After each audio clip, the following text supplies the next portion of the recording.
Muy buenas noches, estimados maestros. Una vez más nos reunimos para poder trabajar este módulo 6, especialmente para aquellos participantes, maestros que no han tenido la oportunidad de haber estado el día de ayer en el taller presencial. Y bueno, también para reforzar de alguna otra manera los que han podido asistir y seguramente complementar en esta noche este taller, sobre todo el tema de esta competencia importante que es la de resolver el problema de forma, movimiento y localización. Una competencia más que importante, es una competencia muy práctica, ¿no? Que en muchos de los casos lo que se busca es cómo interactuar con los estudiantes para que los conocimientos que se van a fomentar en esta competencia se puedan desarrollar de la manera más favorable. En ese sentido, siempre empezamos tomando en cuenta ciertas interrogantes que los estudiantes se hacen en sus cabezas y muchas veces no nos las hacen a nosotros, o si nos hacen las preguntas, tal vez la situación sería si estamos en esa posibilidad de poder responder a estas interrogantes.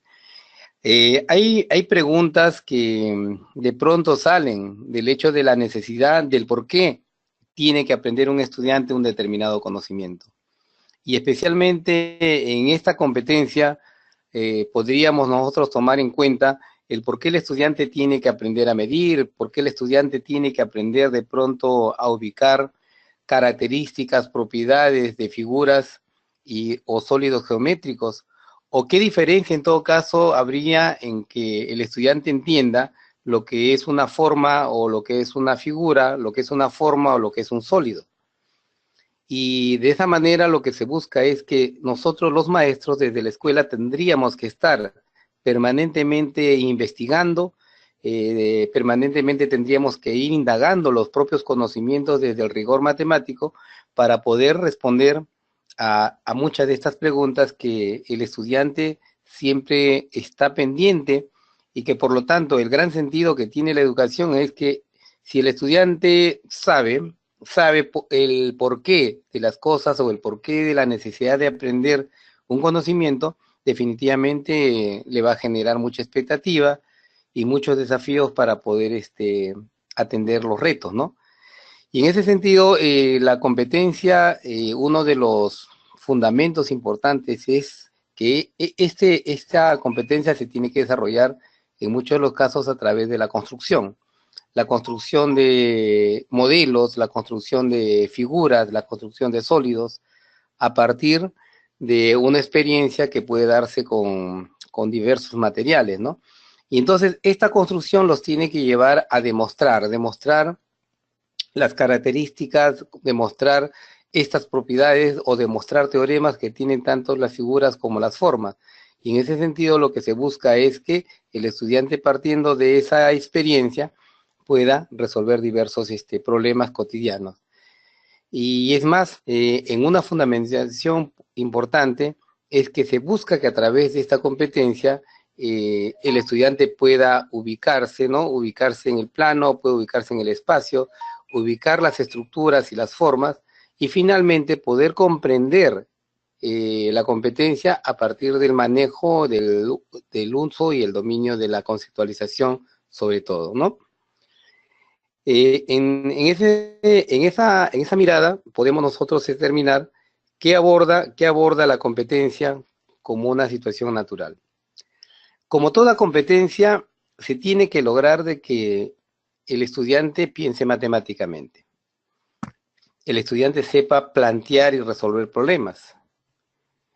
Y algo que es importante en esta competencia como abordaje es que el estudiante aprenda vivenciando o aprenda experimentando, aprenda a través de la manipulación de las experiencias o los experimentos o las maquetas, o también lo que nosotros llamamos la manipulación de un material no estructurado como estructurado. En esta oportunidad, lo que se sugiere y lo que se va a aportar dentro de este desarrollo es cómo, a través del doblado de papel, como una estrategia importante, el estudiante puede lograr aprender los conocimientos para poder generar la experiencia de manejar, ¿no? La resolución no solamente de los problemas, ¿no? Sino de plantear y de poder demostrar, manejando a veces lo que nosotros llamamos en la geometría los teoremas, ¿no? Entonces, buscamos en realidad que el manejo y dominio de los conceptos geométricos deben estar plasmados a partir de todos estos elementos que aborda la competencia. Quiere decir que bajo esta conceptualización, el estudiante va a ser capaz no solamente de pensar matemáticamente, sino que a partir del planteamiento de situaciones puede hacer las diferentes demostraciones de los teoremas, como por ejemplo, ¿no? Cuando a veces le preguntamos eh, la suma de los ángulos internos de un triángulo es 180 grados. Entonces la gran pregunta es, ¿y cómo se puede demostrar eso de manera concreta? De cómo se puede hacer eso de manera real. Entonces, si no tengo los conceptos claros y no tengo en todo caso el material adecuado, probablemente va a haber una situación memorística o a través de una lámina o a través de un video, pero en la manipulación de los elementos o de la estructura, si no hay la experiencia, probablemente va a ser solamente un conocimiento a corto plazo. Como enseñanza, en nuestra práctica docente, ¿qué es lo que debemos tomar en cuenta nosotros como maestros para poder llevar a cabo todo este proceso? Entonces, desde inicial y primaria siempre es fundamental trabajar las ideas y los conceptos. Ya en secundaria se trabaja mucho mayor lo que son la estructura de la teoría, las demostraciones de los teoremas, los axiomas que tiene especialmente la geometría. Entonces nosotros los maestros tenemos que ir de una manera muy cualitativa, progresivamente, ir entendiendo con los estudiantes sobre todo esas características y esos niveles de aprendizaje para poder introducir en ellos la gran gama, ¿no?, de conceptualización que deben aprender para aplicarlo en las diversas resoluciones. Asimismo, un elemento importante que como práctica docente es que todo nuestro trabajo permanentemente debe ser a partir de construcciones. O sea, si quiero construir una línea, la línea la puedo construir a partir tal vez de doblando una hoja en un determinado lugar. Si quiero hacer la intersección de dos líneas, igual puedo doblar dos hojas y después el estudiante puede ir delineando, puede ir pintando y sobre todo va generando la noción de lo que es en este caso una línea recta o una intersección de líneas rectas. Y a partir de ahí vamos también generando lo que se puede decir la inducción a lo que es el tema del ángulo, ¿no? Ángulo interno, ángulos opuestos, en fin. Entonces lo que se busca es que partiendo de estas construcciones sea capaz de poder procesar la información del concepto que tiene con respecto a una línea, a un ángulo, a una figura, a una estructura sólida, o tal vez a una relación o comparación de figuras poligonales. Entonces, a partir de todos estos elementos constructivos y de proceso de información, es tratar de lograr que el estudiante lo vaya representando a través del dibujo. Y en el dibujo nuevamente irá conceptualizando o aplicando las características que va obteniendo para poder finalmente validar o expresar el argumento que satisface pues lo que nosotros decimos el conocimiento, ¿no? Un elemento importante que se tiene que trabajar definitivamente desde inicial y primaria para que después se traslade a la secundaria en otros elementos es trabajar los ejes de simetría. Como lo podemos ver en la figura, los ejes de simetría siempre van a ser lo que nosotros le llamamos una estructura de reflexión o espejo. Y de pronto, o sea, podemos hacer una figura en cartulina o una figura en papel y tratar de que los niños puedan doblar, hacer el doblaje y de pronto ver de que ese espejo, llamada la reflexión, ocurre y van orientando sobre todo un nivel de conocimiento que posteriormente le va a permitir orientar también la localización y la visualización de otras formas geométricas, ¿no? Miren el modelo. En el ejemplo que está aquí, esto se puede trabajar puede hacerse pintado, o pueden utilizar tarjetas tipo casino, de colores, donde se les expresa un modelo, y los estudiantes, aquí donde ustedes pueden apreciar en los 4 colores, este es como si fuese el lugar donde van a estar los casinos, y los estudiantes lo que van a hacer es ir sacando los casinos para poder ubicar la reflexión. De la misma manera pueden hacerse en la otra figura que vemos tipo árbol, y sobre todo este trabajo con la hoja propuesta se le coloca dentro de una mica, y el estudiante puede utilizar también el plumón de pizarra para que pueda servir de desarrollo para otros trabajos posteriores, ¿no? En este caso, esta es otra estructura donde ya no hay el tema de pegar o de pintar o de colocar, sino aquí vamos a hablar ya de una especie de desplazamiento del lápiz, un desplazamiento del plumón, en donde la reflexión como figuración simétrica tiene que representar ese espacio, ¿no? Entonces, aquí hay una cualidad porque estamos entrando a otro nivel de desarrollo del conocimiento con respecto a la estructura de cómo el estudiante refleja la figura, como en este caso utilizar directamente un lápiz, un color en una hoja diagramada, o también se puede utilizar el plumón de pizarra sobre una mica, ¿no? Podrían haber otras variantes, pero eso queda ya en la parte creativa, en la parte de necesidad que cada maestro va ubicando, ¿no? Entonces, como ustedes ven a continuación, se trabaja la asimetría axial desde 3 ubicaciones, ¿no? Desde lo que nosotros llamamos la traslación, la reflexión y la rotación. Entonces, cuando hablamos de una rotación, lo que estamos hablando en realidad es el ubicar o trasladar la figura a otro lugar, a otro espacio, manteniendo la estructura inicial.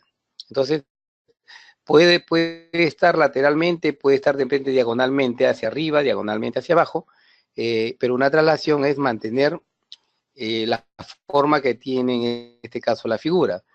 Sin embargo, en la reflexión lo que nosotros vemos es el espejo. O sea, si vemos una figura que tiene esta característica como ven a continuación, la otra cara o la otra estructura se va a trabajar, pero con un sentido de mirada de espejo, ¿no?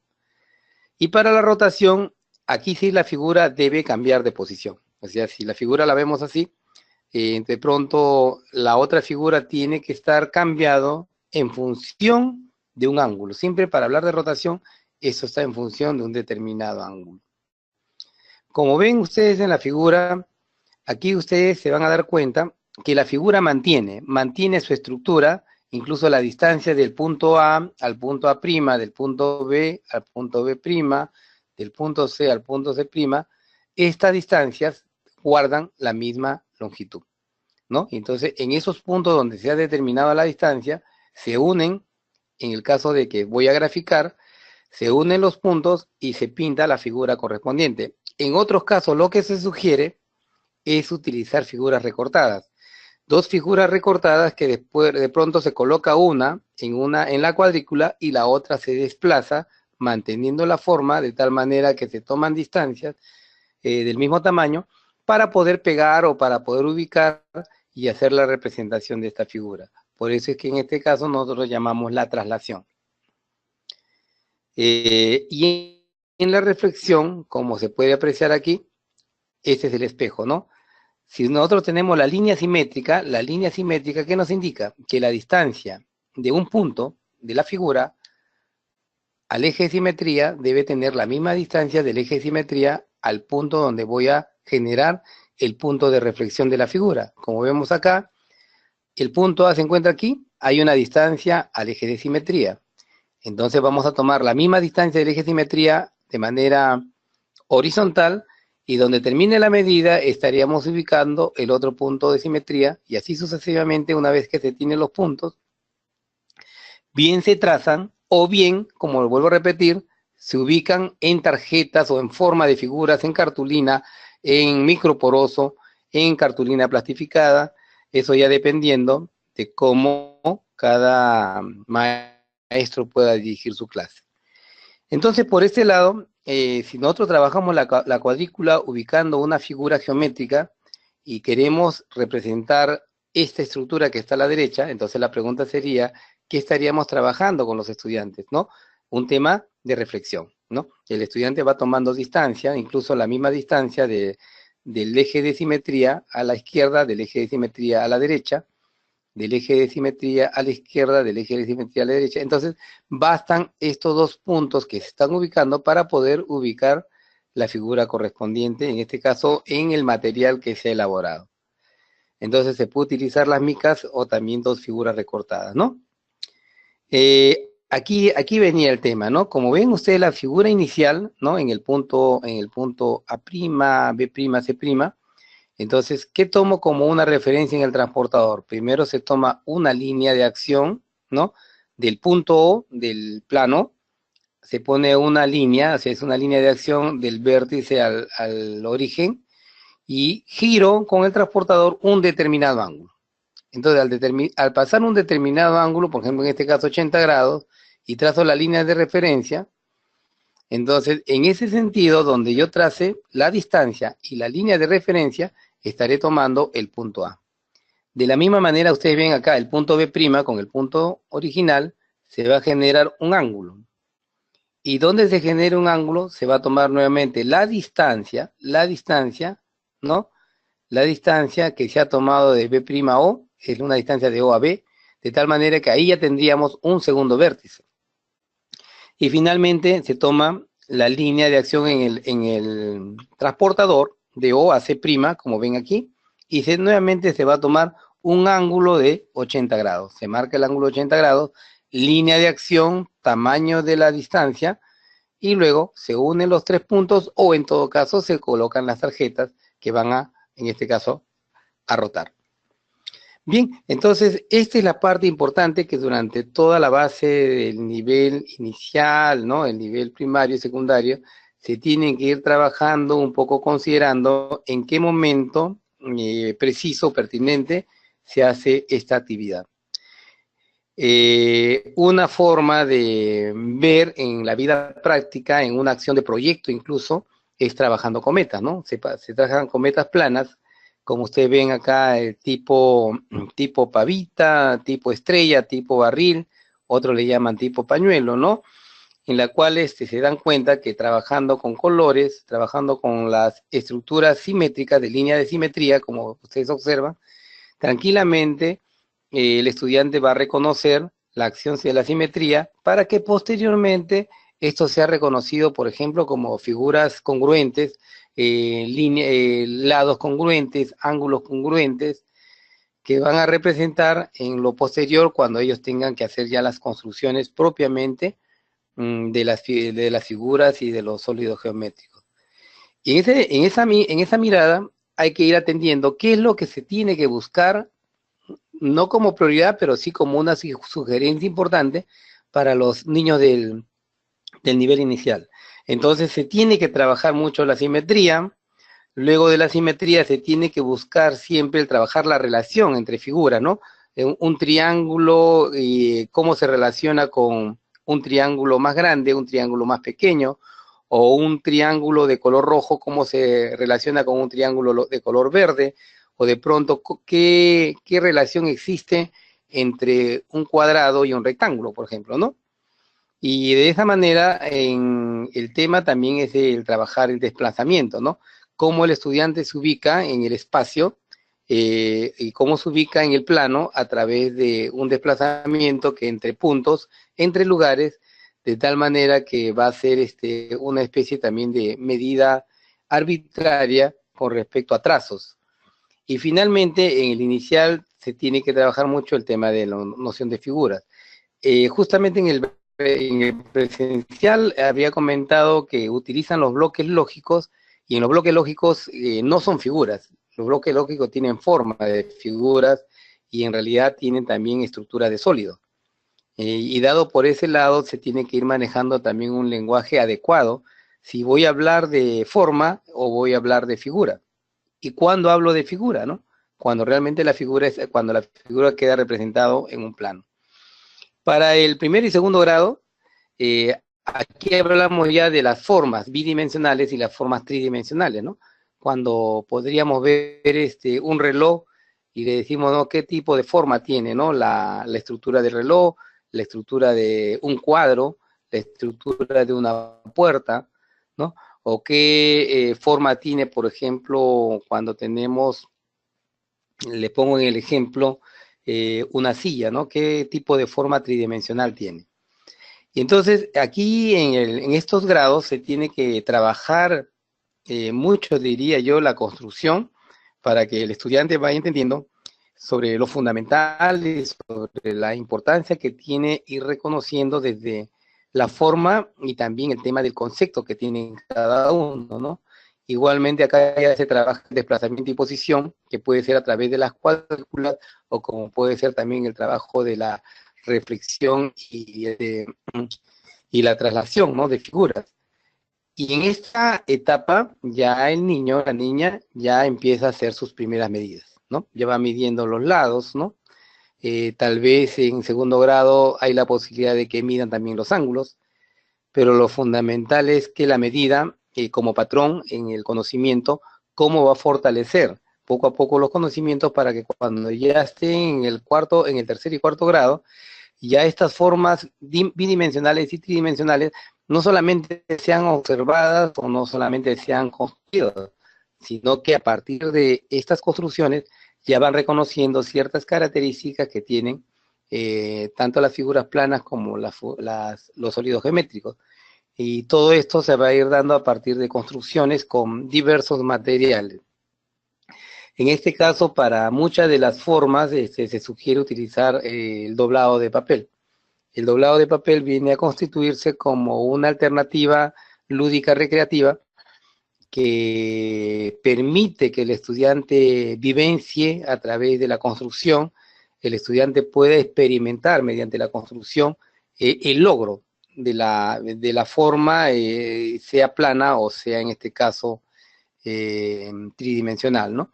Aquí ya están en la posibilidad de trabajar lo que son las áreas y perímetros, ¿no?, de las figuras básicas primero, y luego ya en otro ciclo irán acrecentando con otras figuras, y también se le introduce la noción, ojo, es la noción del círculo y circunferencia. Aquí todavía no se habla ni siquiera de lo que nosotros llamamos longitud, la circunferencia y área, porque aquí lo que se busca es que el estudiante reconozca, identifique al círculo, qué lo diferencia de la circunferencia. Para el término de la primaria entre quinto y sexto grado, y ya tiene que estar claro o trabajar dentro de los conocimientos, los elementos y las propiedades desde lo que tiene una figura y lo que es un sólido geométrico. Se trabaja la simetría axial desde lo que llamamos nosotros reflexión, traslación y rotación, ¿no? Aquí entra a trabajar también ya los polígonos en sus diferentes formas. Podríamos hablar de los polígonos desde una estructura básica y tal vez a través de las medidas que el estudiante reconozca quiénes son los polígonos, por ejemplo, cóncavos, los polígonos convexos. De esa manera, a través de trazos y a través de particiones, ya se les enseña a trabajar también lo que son áreas y perímetros, ¿no? Más adelante vamos a ver algunos materiales que son bastante pertinentes para trabajar estos conocimientos, ¿no? Al término de la educación primaria, el estudiante debe haber desarrollado lo que es el área lateral, el área total, el volumen, ya sea de paralelepípedo, puede ser cubo, se pueden trabajar incluso los primeros poliedros, ¿no? Como en este caso ya se está dando el cubo, tal vez se podría trabajar un tetraedro, ¿no?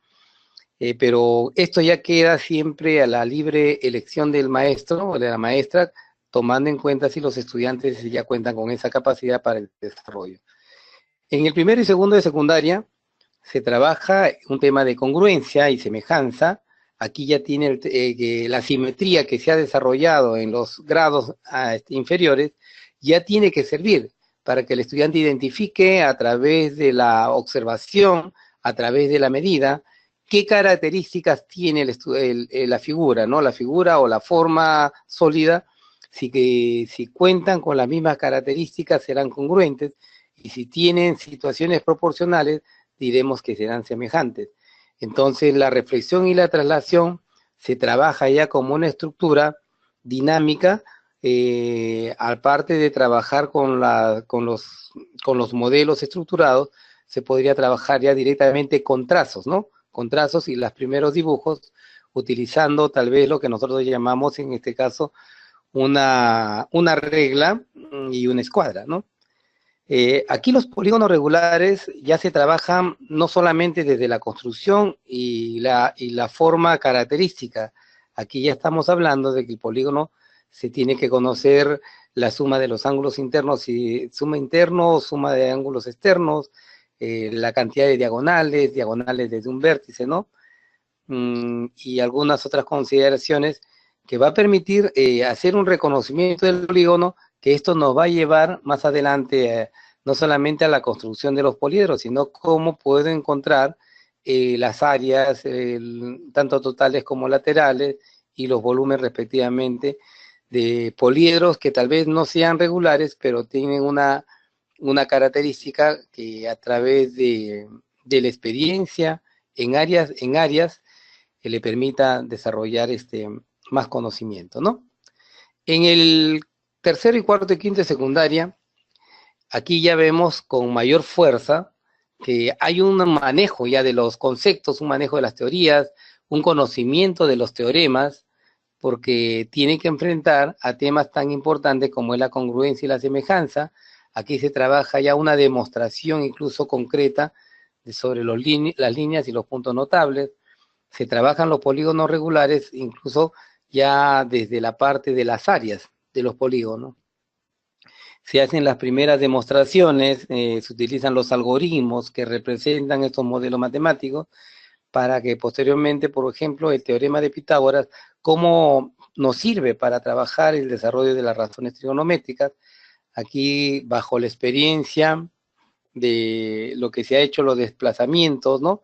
Se puede trabajar ya mapas y planos a escala, poliedros en todas sus características y dimensiones, y se aprovecha ya el tema de los cuerpos de revolución en lo que se llama el cono, el cilindro o la esfera, ¿no?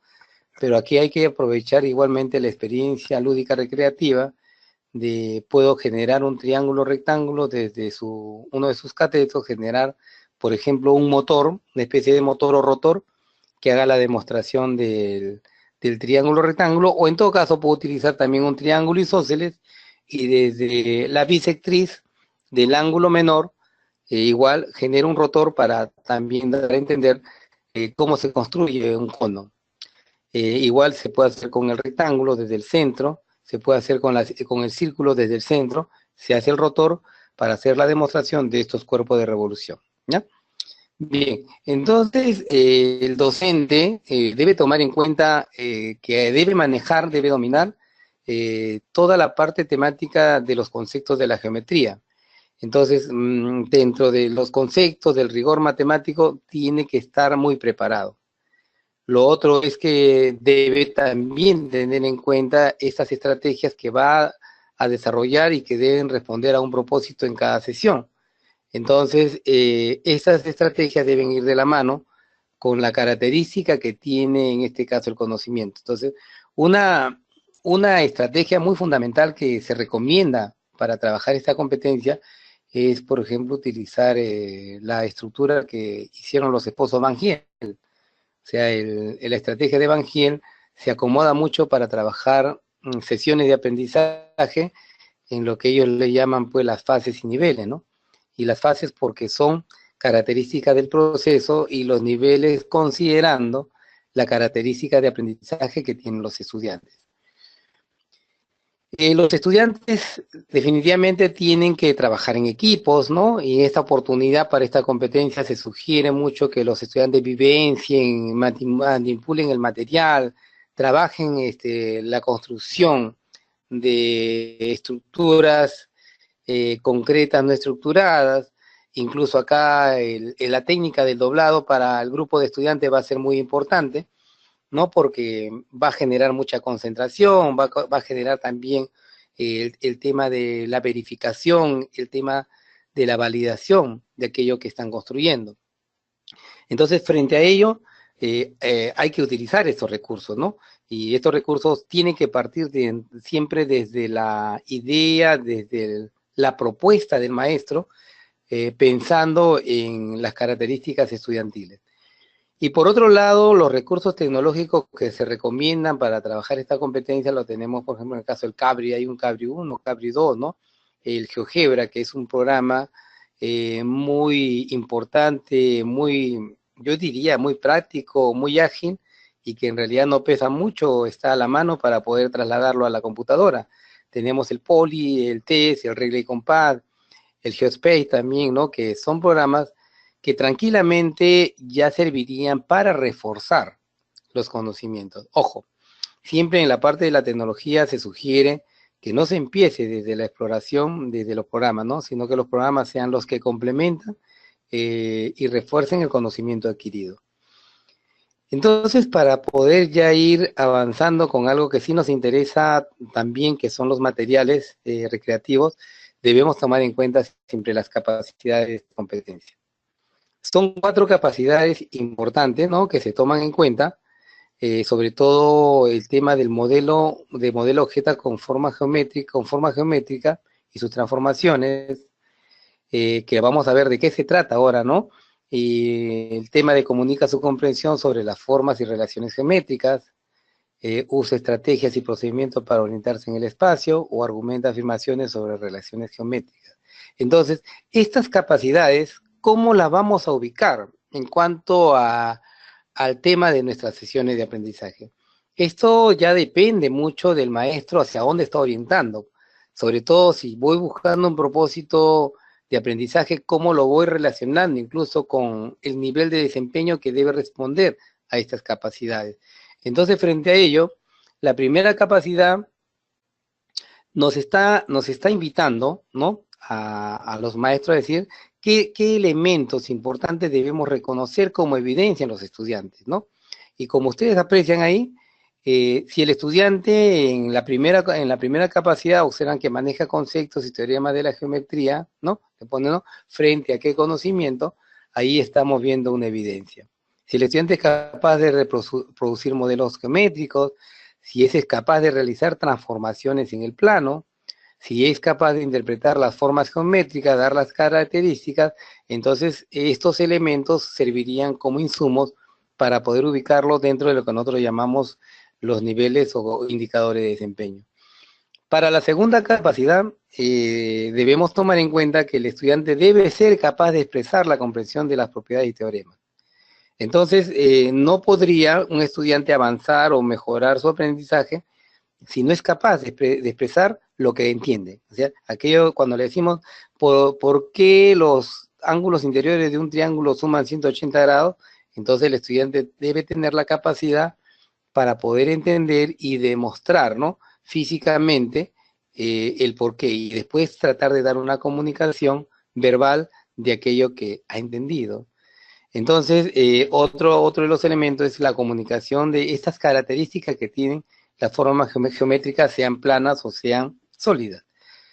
Hay un elemento que no debemos dejar de lado, ¿no?, que no solamente el estudiante aprende el conocimiento, no solamente aprende el concepto, no aprende solamente el teorema, sino es importante siempre que el estudiante maneje el lenguaje verbal matemático. O sea, cuando, por ejemplo, le preguntamos al estudiante qué cosa es para ti un triángulo equilátero, y lo que comúnmente se escucha en un lenguaje matemático es que el triángulo equilátero es una figura geométrica de 3 lados iguales, y eso no es real. No existe triángulo de 3 lados iguales. En este caso, el triángulo equilátero sería una figura geométrica que tiene 3 lados congruentes o 3 lados de igual medida. Entonces, de esa manera, vamos evaluando esta capacidad. Evaluamos la capacidad y entonces tomamos en cuenta estas características, ¿no? Entonces, lo otro que podemos nosotros evaluar como evidencia es cómo el estudiante es capaz de relacionar las formas, o sea, la forma que está viendo, está observando un reloj, cómo lo representa como un círculo en una estructura plana, ¿no? Si ve por ahí, no sé, un cuadro de repente, o ve de repente una cabina, cómo esa cabina lo lleva a cabo como si fuese, vamos a poner el ejemplo de un paralelepípedo, cómo lo representa. O sea, la relación que existe entre la figura o el sólido, cómo se está representado en la vida cotidiana y para qué nos está sirviendo. Entonces, ese tipo de relaciones valida para poder evaluar esta capacidad.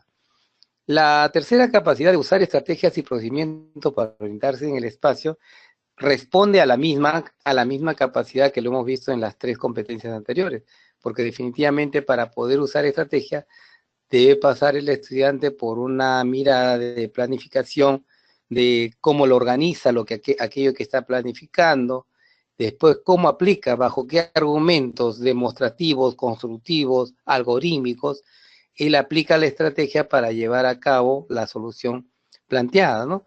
Y finalmente verifica la estrategia si ha funcionado, y si no funcionó, vuelve a hacer ese círculo, ¿no? Para la última capacidad está el tema del argumento, de afirmaciones sobre relaciones geométricas. Entonces, donde el estudiante es capaz de analizar aquello que ha resuelto, el estudiante es capaz de pronto de confrontar los elementos que le ha permitido atender una interrogante, ¿no? Entonces, a partir de ese análisis, es capaz de validarlo, seguramente dirán, aplicando algún teorema, aplicando algún algoritmo, aplicando alguna construcción que le permita posteriormente explicar el paso a paso o explicar la situación, cómo se ha ido desarrollando, para que finalmente cuando se concluya, se puede decir que realmente que la solución a la pregunta o al interrogante o al problema o a la situación planteada está prácticamente subsanada, ¿no? Entonces ya para avanzar tenemos un tema de los materiales que se utilizan, ¿no? Ustedes como pueden ver en la figura, ahí tenemos algunos elementos que podemos utilizar, paliglobos, sorbetes, baja lengua, podríamos utilizar, en este caso entre los paliglobos y sorbetes, a través del hilo de pescar, como para poder aprovechar el desarrollo de la parte motora fina, ¿no? Podemos hacer que los niños inserten tubitos, paliglobos, pero aquí la sugerencia es que tengan un tamaño convencional, o sea, no sean cualquier tamaño. Si voy a tomar un tamaño que sean de valor entero, para que posteriormente cuando en algún grado determinado ya puedan tomar medidas, no puedan tomar medidas para introducir un tema de perímetros, puedan tomar medidas para poder hablar un tema de áreas. Entonces, la sugerencia es que no solamente es cuestión de cortar y colocarlos, en este caso, llamemos en este caso el hilo de pescar, ¿no? Sino que hay que tratar de orientar a valores enteros. Ya más adelante, tal vez cuando estén en sexto de primaria, primero, segundo de secundaria, darle pedazos de otros tamaños para poder trabajar cantidades decimales, ¿no? Ahí como vemos, ¿no? Se puede trabajar con el hilo de pescar, se puede trabajar no solamente las estructuras planas, sino sólidas. Pero hay que tener en cuenta que si yo hago una estructura plana, no es que esté haciendo un triángulo, no es que esté haciendo un cuadrado, estamos haciendo formas. Y lo que ven ustedes en la figura de un octaedro es la forma de un octaedro, porque para que sea un octaedro las caras deben estar, pues, como dice, cerradas, ¿no? Están formados por 8 triángulos equiláteros, pero lo que vemos son las formas de triángulos equiláteros. Esta propuesta que ustedes ven, que son los puzzles geométricos triangulares, ustedes lo pueden trabajar también con cartulina plastificada, en otros casos lo pueden hacer también, si lo pueden hacer en triple y pintado con témperas, otros lo pueden hacer en microporoso, de tal manera que hay funciones distintas. Por ejemplo, en este primer modelo, lo que hacemos al construir con esos triángulos equiláteros es generar tipo de teselaciones, ¿no? Que van formando tipo estrellas, tipo formas, y desde ahí también podríamos ir pidiendo cómo determinar el área, ya que se trata de un triángulo equilátero, bastaría conocer el área de un solo triángulo para después hacer solamente un conteo en la estructura formada y encontrar lo que se llama el área. Igualmente acá tenemos estructura de colores o triángulos equiláteros de colores como puzzle, que me permite hacer lo que nosotros llamamos, pues, generar una figura determinada a 2 colores, vamos a ponerle a 2 colores, y que finalmente el color oscuro represente la opción sombreada.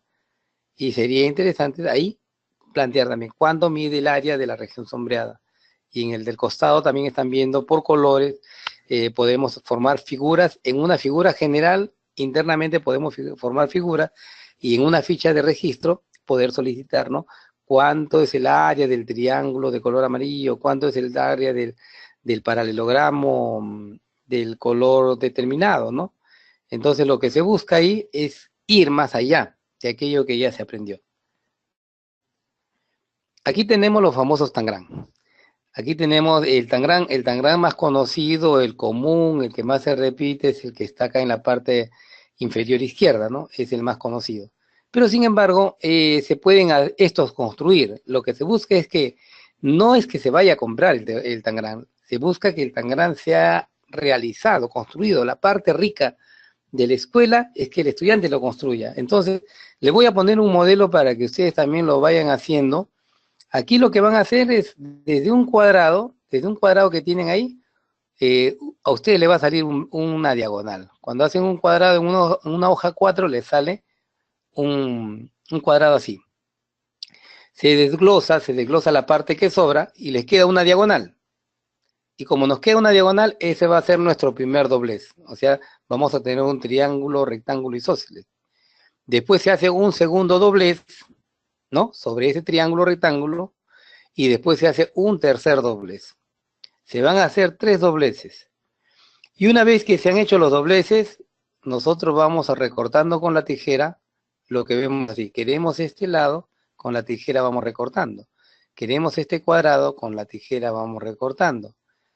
Queremos este triángulo, con la tijera vamos recortando, y así sucesivamente cortaremos las 7 piezas. Entonces, como los estudiantes han utilizado diversos colores, en todo caso, lo que se hace es un canje de figuritas. Todos se canjean colores para que el tangram le quede así. ¿Se dan cuenta? Entonces, a partir de ahí, lo que se tiene que buscar es solicitar que los estudiantes trabajen, por ejemplo, formen figuras con 2 piezas, formen figura con 3 piezas, formen figura con 4 piezas. Y entonces, de acuerdo al ciclo, lo que se hace es que el estudiante esa representación formada la pueda hacer como una especie de maqueta en una hoja, en una cartulina, pintar la figura que va obteniendo, ¿no? En un momento. En otro momento puede encontrar perímetros, en otro momento áreas. Y así sucesivamente se puede trabajar incluso estructura de polígono, ¿no? Queremos trabajar un polígono de 8 lados. A ver, ¿cómo formarían un polígono de 8 lados? Ellos tendrían que hacer ese descubrimiento. Y así con cada uno de los otros tangram que están presentados, ustedes pueden hacer diversos trabajos. Por ejemplo, este tangram, este aquí donde están ubicado la línea, este es el punto medio del cuadrado. Y donde este punto viene a ser el punto medio de esta hipotenusa, de este rectángulo que está acá. Entonces, ubico el punto medio. ¿Cómo me doy cuenta del punto medio? Es fácil. Cuando tracen ustedes la diagonal, exactamente la diagonal, ¿cómo voy a obtener esta línea? Esta vértice que está acá, lo voy a ubicar con el centro del cuadrado. Entonces, al doblar me va a salir esta línea. Entonces, como hemos ubicado el centro de esta hipotenusa, voy a trazar de aquí al centro de este lado, de aquí al centro de este lado. Una vez que corte, vamos a cortar las 4 piezas, podemos hacer el mismo trabajo de formar diferentes polígonos, diferentes formas. Pero ¿cuál es el trabajo final como recreación? De que con las 4 piezas tienen que formar un triángulo. En este caso, el triángulo que le va a salir es un triángulo isósceles. Para el otro modelo que tenemos, este cuadrado no es cualquier cuadrado. Debe ser, el lado tiene que tener una medida múltiplo de 3. Por ejemplo, puede ser del lado 9, puede ser del lado, por ejemplo, 6, 9, 12, 15, 18, ¿ya? 21, ¿ya? Entonces la idea es que siempre esta distancia que ustedes ven en la parte superior tiene que ser la mitad de la distancia a la parte que está aquí. Quiere decir, si esto vale 3, esto tiene que ser 6. Esto es 3, esto es 6. 3, 6, 3, 6. Si esto vale, vamos a poner 4, esto tiene que ser 8. 4, 8, 4, 8, 4 y 8. Entonces, ¿cuál es la figura? Que vamos a unir desde este punto a este punto. Después vamos a unir de este punto a este punto y vamos a recortar y nos salen 4 piezas. A partir de esas 4 piezas se hace el mismo trabajo que hemos planteado desde el diagrama común. Formar diversos tipos de figuras. Ahí van a salir polígonos convexos, van a salir polígonos cóncavos. Y finalmente lo que se ocurre como un trabajo final es que la construcción de esto, ¿no?, a través del desplazamiento, me permita hacer un paralelogramo y me permita construir un trapecio isósceles. ¿Ya? Vamos a ver cómo le va en la experiencia a ustedes, ¿no? Esperemos que esto den buenos resultados, sobre todo para nuestros estudiantes que esta parte les gusta, lo concentra mucho. El otro trabajo, ya entramos al tema de los polígonos regulares, ¿no? Para ello necesitamos un CD, ¿no? El CD que lo colocamos sobre la hoja de bond de color, papel arcoíris, cartulina delgada. Una hoja de A4 nos alcanza para 2 círculos. Entonces recortamos los círculos, y entonces tenemos 4 círculos. Entonces, ¿qué sucede? Que para el primero se va a trazar, siempre se va a doblar en la mitad del círculo y después en la otra mitad. ¿Para qué se hace el doblado de la mitad? Justamente para encontrar el punto medio. ¿Sí? Perdón, en este caso el centro del círculo, ¿no es cierto? Y lo que se hace es en la línea, o sea, en la línea donde nosotros tenemos una línea de referencia o línea simétrica. Sobre esa línea simétrica se dobla como si fuese una solapa, se dobla hacia el centro. Entonces, una vez que se ha obtenido un doblez hacia el centro, se vuelve a doblar de la otra línea de la cruz que se ha hecho en las diagonales hacia el centro, de tal manera que le va a salir una especie de cono. Y finalmente la última solapa se vuelve a doblar sobre el centro, ubicándose en realidad lo que es un triángulo rectángulo. Entonces, la misma actividad o el mismo trabajo se hace para el cuadrado, miren. Se traza la mitad de del círculo, entonces sobre las diagonales se han ubicado puntos. Entonces, en esos puntos van a ver ustedes una solapa, y lo que tienen que hacer la solapa es doblar hacia adentro, y doblar hacia adentro, y doblar hacia adentro. Hasta ahí estaríamos obteniendo un cuadrado.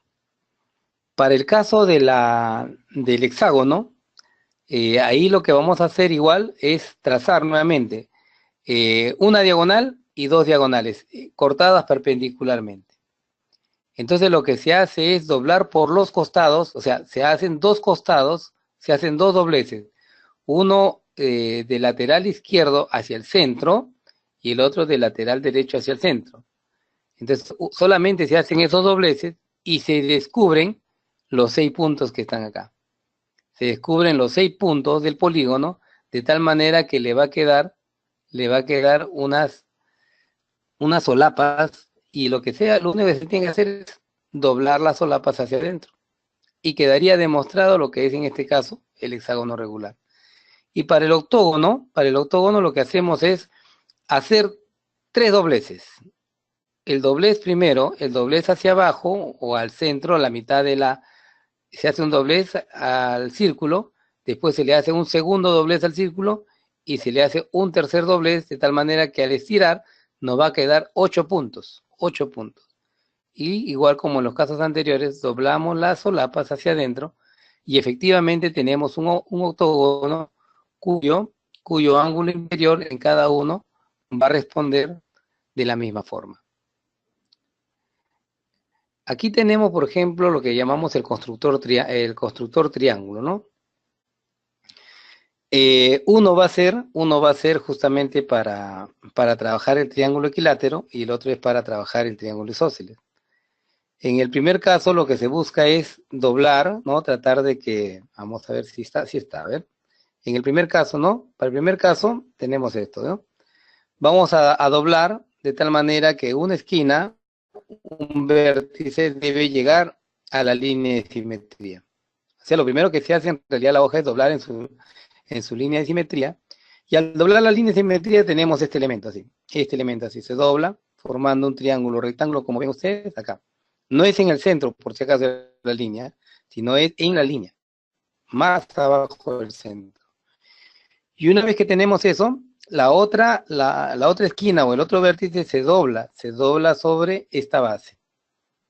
Y al doblar sobre esta base, vamos a obtener ya dos lados y le va a sobrar un pedacito por acá. Y ese pedacito que le va a sobrar, que es un triángulo rectángulo, se vuelve a doblar y exactamente le va a salir un triángulo equilátero. Lo pueden comprobar a través de la medida con la regla y el transportador. Para el otro triángulo, donde se traza la diagonal, lo único que se hace es, por la diagonal se dobla. Al doblar la diagonal le va a quedar dos solapas. Una solapa por un lado se dobla y la otra también por el otro lado, de tal manera que al doblar queda así. Y al doblar queda así y podemos utilizar un eje de simetría y a partir del eje de simetría se puede determinar que los dos lados tienen la misma medida. Pero ojo, que en esos dos elementos que se ha doblado, uno ha quedado por fuera y el otro ha quedado también por fuera. Lo que se intenta hacer es tratar de enganchar esas dos esquinas o esos dos espacios por dentro para que quede más seguro, ¿no? Y ya para finalizar, tenemos el constructor cuadrilátero que se trabaja bajo la forma de un cuadrado, ¿no? Ahí está la diagonal, la primera diagonal, se hace una segunda diagonal, se toma la parte media de uno de los lados y la otra parte media de otro de los lados. ¿Para qué? Para que de pronto esto tiene que ser bien remarcado, bien marcado el cada doblez, para que finalmente se haga una estructura tipo avión, como ven en la figura, y este tipo de avión luego se dobla hacia adentro. Y al doblar hacia adentro le va a salir como si fuese un trapecio rectángulo. Y lo que se busca es que esa línea donde se ha doblado se ingrese por el centro para formar lo que nosotros llamamos un paralelogramo. ¿Ya?